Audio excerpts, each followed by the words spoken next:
literally came into my mind that, you know what, I think I can do a business out of this.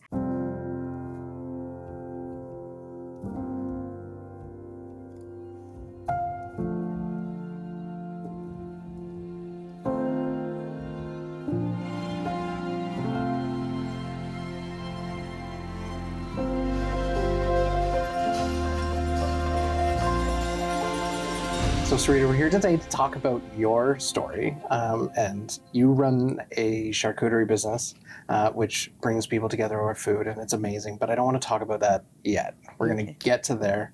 I want to kind of go back in time to before you started this business and talk about what was a day in your life like. Well, it was quite, I guess, isolating, a lack of community in my life because I had lost all my community at that time. And so it felt I just wanted the desire to build my own community, I guess. And that was like a day in family life. Right. So tell me about your family. Well, we have a blended family. We have 5 kids, quite a range in ages from 2 to 21. So busy household. So what did a normal day look like for you with them? Like the actions of your day to day. Yeah. So at the time, before I started my business, I homeschooled 2 of our kids. Our oldest high schooler still went to town to high school. So right for about 6 years, I've been homeschooling. Yeah. Oh, very cool. That's a big undertaking. Yeah, it can be challenging. It is challenging teaching your own kids versus other people's kids. There's a different, a familiarity, but there's so many positive things about it as well. Like just the flexibility, being with your kids, they get to learn how they learn and really tailoring everything. I mean, we went through a number of different curriculums. There's so many out there, and it's just a matter of tailoring it to fit your kids' needs, and so that's a really positive thing. Do you have an educator's background? No, I don't. Before that, I was in admin at the mayor's office, and I also taught. I did teach at St. Lawrence, but I wasn't a teacher background or anything like that. I literally just walked in and asked if they had any courses that they wanted taught, and they called me. Yeah. So. Oh, that's very cool. I know. Yeah. It was a bit out of my comfort zone too. But there's, again, there's lots of people to help you out and to, explain like the building curriculum and all those little things that you don't necessarily think about. So you said you worked at admin at the mayor's office. Yeah. And what was that like? It was interesting. I enjoyed it. I enjoyed my coworkers. Those sorts of things. I enjoyed meeting the public and such an array of people from every walk of life. And I love that about it. I loved helping people. They're not always just calling to complain. And sometimes you can really help them out. I felt that I just wasn't able to be my authentic self, I think, there. And you had to wear a mask for the job. Yeah, a bit. Yeah. Right. Yeah. Mm-hmm. And then homeschooling and pandemic happens. Yeah. And now you're at home. Were you balancing priorities? Were you still at the mayor's office balancing that? No. After I did, I had my maternity leave with my second youngest daughter.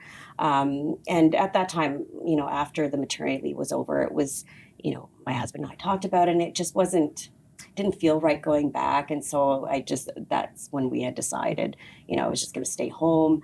And even at that time, there were talks of the homeschooling, even though we hadn't, gotten to that point in time yet. And so that's neat. And what you're describing, it sounds like a great motherhood journey. I mean, that's a pretty common one too, where you're in the workforce, decide to prioritize the children as a family decision. And how did that align with you? Did that feel? Yeah, I don't. I'm not the kind of person. I don't feel that. Oh, it's more womanly to be in the corporate world, or it's you're oppressed being at home, or anything like that. In fact, I find it very different than that. I find it quite liberating being at home, sort of controlling my little world in a sense, and just being able to be there for my family and my kids. And You weigh your opportunity costs, right? And what you're willing to give. There's things that we give up, right? Like it's one income, like we're that it's something to think about or whatnot, but it was well worth it for Right. us at the time. Yeah, it worked out really well. So now we're into the pandemic. You're homeschooling and feeling fulfilled. You mentioned earlier Yeah. that you couldn't be your authentic self when you were working in the workplace, and at home you were able to find that. Yeah, I think I was. I mean, I don't think my thoughts changed over time or anything like that, but there did become the desire to sort of have a piece of something that was sort of just for me, that I could build into, that I could, I claim as my own, if I could use that kind of language, I guess. But yeah, I definitely felt perfectly fulfilled and was able to just be my authentic self, I think. Yeah. Right. Yeah. So living within your values, authentic self, Yeah. but there was still something missing. And it's not at the beginning. Like I think it's something that, circumstances, things happen in your life that sometimes sort of ignite things in you or initiate that, because it wasn't something. I mean, owning my own business is something that's quite out of my comfort zone. I'm in the job world, I take direction well. Like I'm one that gets delegated to, and I love that. I love having a list and and knowing everything that I have to do and doing it, kind of a thing. Whereas, I mean, I'm sure where you own your own business, it's like you're wearing all the hats and you're trying to Spinning plates. Yes, and learn a lot of it. I mean, there's so much to the sole proprietorship aspect, that I'm still really learning, right? So it is out of my comfort zone. It wasn't something that I ever dreamed of or thought that I would ever do. It's just so out there for me. Like I love community, but small community, and I don't like to be crowds or the center of anything. Like I just want to be in my own little corner and chat intimately with people, that kind of a thing, right? So it felt, doing something like that, like having your own business, feels like a bit out there, especially the nature of my particular business. It isn't, I'm just not accounting, and you know what I mean. So let's talk about the journey to getting there. So you knew something, you wanted something for yourself. Yeah. And you hadn't been dreaming of this a long time. No. It was finding something to fill that. What is it that I want? How did you process that? What's your thought process of, I feel like I want something, I don't know what it is. What steps do you go through to figure it out? For me, it's a bit of a different situation in the sense that it was, I really just did have this overwhelming sense that it was something that I had to do, in a God sense kind of a way. I mean, I do have a religious background, and my faith is something that's important to me. I'm not saying like, oh, God whispered in my ear or something like that, but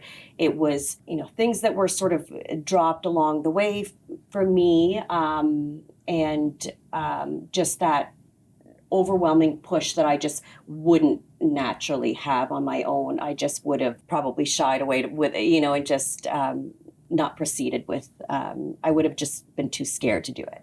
Yeah. So when you say things dropped along the way, like signs, I mean, opportunities. I guess thought things that opportunities, I think, and I wouldn't call it signs like that. I think I would just refer it to my own interests. Like I love doing charcuterie for friends and for myself. Like not as much for myself because I just don't need to make it pretty for myself, but for friends or gatherings. An adult Lunchable. Though. I know. Who doesn't? It's so true. I guess that process of like shifting from sort of a hobby situation to like, can I like put myself out there and make a living out of this and do that aspect of it. That leap. And I know we keep going back to, I guess, signs, but it wasn't really like that for me. It was conversations with people that I don't normally have, that really encouraged me to take that leap, I guess, to take that next step. You don't have to name names. Yeah. But think back to one of those conversations and tell me what was it? What was an impactful statement that they made? What was something that they said that you thought, oh, I have to do this? Who cares what anybody says? I think was the most. Who cares? I think, care, I guess, what people think. And I think being in a situation that I was in, again, I was in a sort of quite broken state, very discouraged, very... You mentioned a loss of community. Yeah, definitely. Loss of our entire community within minutes. Sudden. That's something I can relate to. Sudden loss of community is, it's jarring. And we don't have to get into details. Wherever you're comfortable with. Let's talk about the experience of losing a community overnight. When you have a support network, a structure around you and people that you trust to help protect you and guide you in these moments, and they are suddenly gone.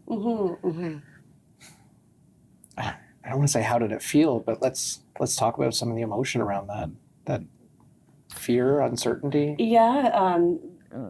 Rejection, just unworthiness, just a complete...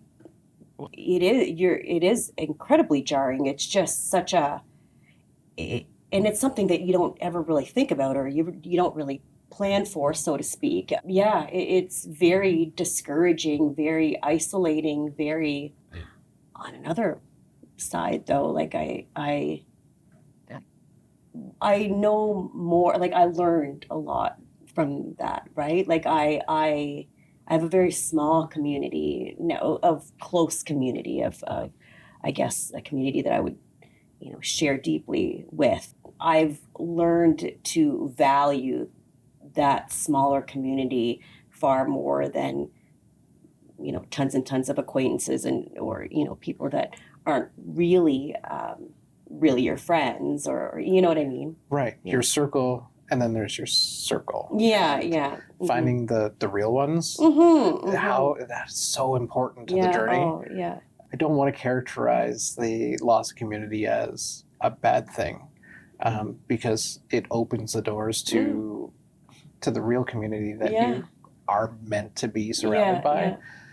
What did you learn about yourself through that process? I think I learned a lot about my strength, resilience, perseverance. I just, one step, one foot in front of the other every day, you know what I mean? And you just keep plugging away. And just how, honestly, like how much I love my little family, and my favorite thing is just to be home, and it just reinforced that in me as well. Right.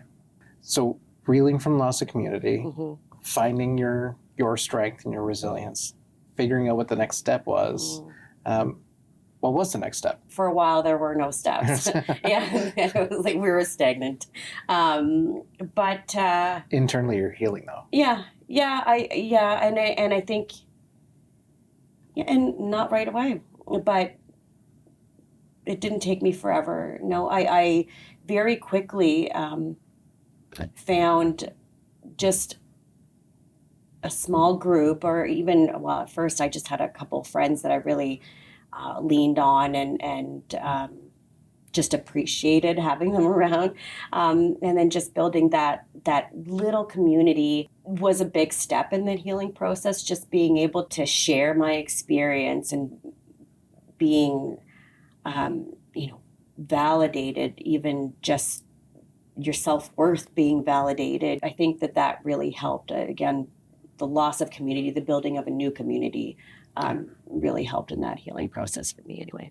That rebuild phase, it takes time. And because you have walls up, right? And they're good, healthy walls sometimes, right? You just need to... but you also get a new pair of glasses. You see the world differently. Yeah. First came the community, the renewed community. And then after that, what got you into the choice of work that you went with? It was a bit of a hobby, not something that I had ever planned to promote, capitalize. Exactly. But I, in terms of what occupation would be great for me, I I love serving people. I love connecting with people. I love connecting with people that come to my door. I've had people that have been customers of mine like 9 times, and I see them regularly now. And I love that. Like, I love knowing what's going on in their lives, and their, niece that has a business out here that, she'd love to give you samples, and, we're getting this box for a celebration of life, and telling me about, their loved one that they're celebrating, and just, You're meeting connections on both sides, yeah. suppliers and customers. Oh yeah, absolutely. Of course. Absolutely. Yeah. And what you do, you get to promote local. Yeah. Right? I do love that aspect of it. I love the Frontenac Farmers Market, and the back one now as well. It's just one of the only ones that I can. It's not an easy business to have to do markets with or whatever, but I love. There's such a sense of community, and you see the same people every week sometimes, and obviously a lot of new people as well, but just such a local connection and such an importance on local community in those markets. I just love them. Those are the only ones I can do. So when you transition from hobby into, Yeah. I think I can make this a business, Mm-hmm. And started formalizing what that looked like, was that an easy process? Jeff, it was a 10-minute business plan. Okay. I know it sounds absolutely ridiculous, and especially when I tell people this, it was like a thought that literally came into my mind that, you know what, I think I can do a business out of this. I looked up a couple of things, 10 minutes online, and I approached my husband about it. And he's like, oh, yeah, I think that's a great idea. And that was the process. That was the start. That was the start. What was your first launch? Oh, my goodness. I, again, without a storefront, everything is a little bit more complicated. Without any sort of social network, I mean, I was fearing. The Christian community in Kingston is very well connected, and it's not like them against you sort of a thing, but again, there was just a certain narrative and that's all the narrative that was accepted. And you didn't feel you had the support of the people that would have been your audience, right? And there were people that were actively rooting against me, I guess would be a good way to, right. And very integrated into the community, especially the community that I live in. I made a Facebook post on like the South Frontenac Facebook page. It got taken down within 24 hours because apparently it's against the rules of the page, but it literally just, that was it. That was the start of it. And hey, I have this business. Do you want charcuterie? Exactly. Yeah. And it was just all organic from there. Wow. All of it, yeah. And today, what does the business look like? Is it keeping you busy? Oh, yeah, it's keeping me really busy. I never, sometimes I'm thinking like, the week looks quite, I can catch up on some house things or whatever. And then trickling in at the end of the week is people wanting to get together with people for the weekend. And right. There I come, yeah. So what does a day in your life look like now compared to before? I still have the same busyness of like shuttling people everywhere. I do feel like a taxi. Taxi? Yeah. And obviously, having a toddler, underfoot is a bit of a challenge. But every day, it's just really preparing for all my orders that are coming in. That's most of my days. I try to squeeze in administrative work, but I don't know about your business. I find that's the stuff that just gets on the back burner. And because it's not the fun stuff. I know. Yeah. And it just doesn't go away though. Yeah. And when it moves from important to urgent, then you pay attention to it. Yeah, exactly. Yeah. Then I'm on it for that day and get caught up. So yes, those are some of the days look like that as well. But yeah, the majority of the days is doing my thing. Yeah. And what's the rest of the family, husband and kids? Are they excited about this? Do they get involved? Yeah. They're really super excited about it. They love that I'm excited about it, and I have a really good supportive family. Yeah, really great family. That's amazing. Yeah. So if you could go back in time to a version of you speaking to yourself as a mother, not an entrepreneur, as someone who's facing a loss of community and unsure of where to go and give yourself some advice, what would that advice be? Just like, you know what, you've got this. This is a season in time. You've got it. Don't let it define you, and keep going. Just always keep going. Yeah. Incredible resilience. Great initiative. I love your company. Oh, Striking visuals. It photographs so well. Oh my goodness, that's yeah. It really does. It stops me in my scroll every time I see it. Thank you. And any, you don't have to give away trade secrets, but expansion plans for the future? Oh, I do have a couple of things. Again, it's just the getting time to facilitate so many ideas, and then you have to action those ideas. So that's a problem. But yes, I do have ideas and things that are definitely coming up down the road, and I will keep you posted. As you should. Perfect. Thank you so much for being here. I really appreciate the time and the vulnerability. I think your story serves as an inspiration for many people who are considering adding more where their life was already fulfilled, but a little something more just for them could turn into this beautiful thing. And don't be afraid. So, thank you so much for being here. Thanks for having me, Jeff. I appreciate it. Appreciate you. Thanks.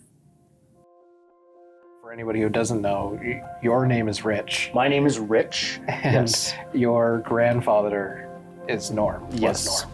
Yes. 1,000 times this year minimum. Are you Norm? I'm Norm's grandson.